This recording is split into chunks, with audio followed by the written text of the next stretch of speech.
Assalamualaikum warahmatullahi wabarakatuh. Berjumpa lagi kita dan channel saya.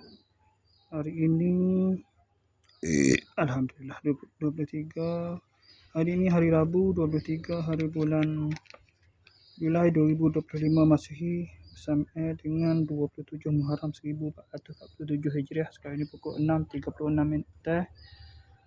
Untuk video buat masa ni saya nak review bahagian sampah tadi. Sampah rumah ni. Dia ambil ni.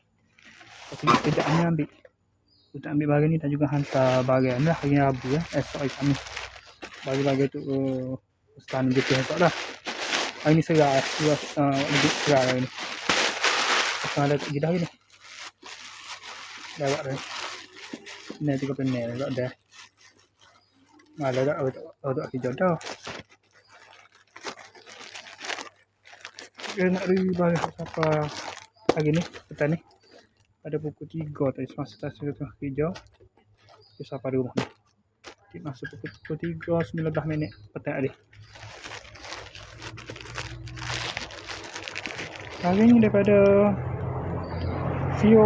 Flora Damansara Jalan PJU Lapis K9 Damansara Perdana Sungai Buloh Petaling Selangor. Truk ya pecah.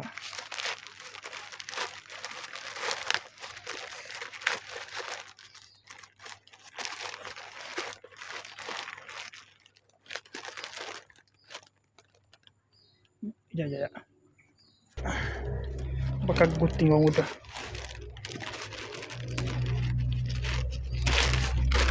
Oops.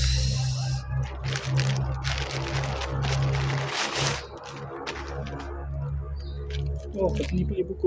Ya.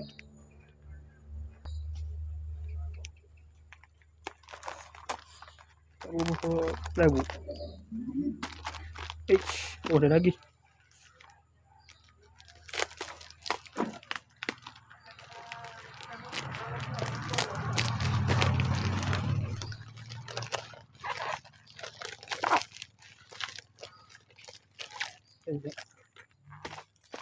Buku ini pula. Bubble. Boleh balik kembali. Ni bahagian.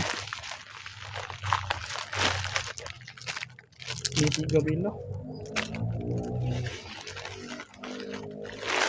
Ni 3 bilah. Jadi semua 9 bilah. 6 bilah semua. Okey.